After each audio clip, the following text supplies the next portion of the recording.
નમસ્કાર મિત્રો, કેમ છો? કાચો ગુજરાતીને આપ સૌને જય શ્રી રામ. મજામાં હશો? કાચો ગુજરાતીને આગાહી ફરીથી સાચી પડી છે અને શ્રેયસ અય્યરને T20 ટીમનો કેપ્ટન બનાવી દેવાયો છે. સૂર્યકુમાર યાદવ ડ્રોપ થયો છે.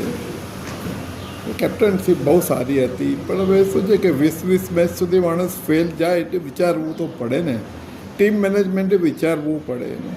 સૂર્યકુમાર યાદવે પાછું ડ્રોઈંગ બોર્ડ પર બેસીને પોતાની બેટિંગનું એનું અવલોકન એનાલિસિસ કરવું પડે ને કે ક્યાં ભૂલ થઈ રહી છે. એગ્રેસિવ બરાબર છે, પણ એગ્રેશનમાં આઉટ થતો હોય તો માણસે ડિફેન્સ કરીને પછી એગ્રેશન કરવું પડે એને. તિલક વર્માને વાઇસ કેપ્ટન બનાવે આશ્ચર્ય છે. બાકી ઈશાન કિશન સેકન્ડ વિકેટ કીપર તરીકે છે, એ આનંદની વાત છે. શ્રેયસ અય્યર અને સંજુ સેમસંગને વિકેટ કીપર તરીકે લીધો છે, મેઇન વિકેટ કીપર તરીકે લીધો છે, એ બી સારું છે. મોટે ભાગે ઈશાન કિશન ભલે વિકેટ કીપર તરીકે નહીં પણ 11માં તો હશે જ એવી મારી આગાહી છે. બુમરાને આ સિરીઝમાં ઇંગ્લેન્ડની સામે સિરીઝમાં આરામ અપાયો છે, પણ એ પછીની સિરીઝમાં એને સિલેક્ટ કરેલો છે. હાર્દિક પંડ્યા ઇઝ એક્સપેક્ટેડ પોતાનું ફોર્મ અને ફિટનેસ બંને ગુમાવી ચૂક્યો છે અને પોતાની કેરલેસનેસ, ઇનડિસિપ્લિન એ બધાને કારણે એની કેરિયરના લોએસ્ટ પોઈન્ટ પર અત્યારે છે.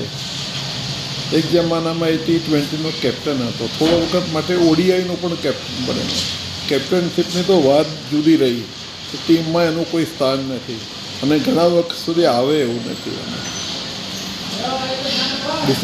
ઇનડિસિપ્લિનને કારણે એની બેટિંગ ફોર્મ બી જતું રહ્યું છે અને હવે એને તો બહુ લાંબો સમય નુકસાન થશે. બોલરોમાં લોકો એકત્ર કર્યા છે, બિશ્નોઈને લીધે છે અને જોઈએ હવે બોલરોમાં શું કરે. જ્યાં તમે ટેસ્ટ સિરીઝ ચાલે છે ને, ઇન્ડિયા 550 ઉપર કરી ગયું છે. બે જણાએ સેન્ચુરી કરી છે, બે જણાએ 80 કર્યા છે.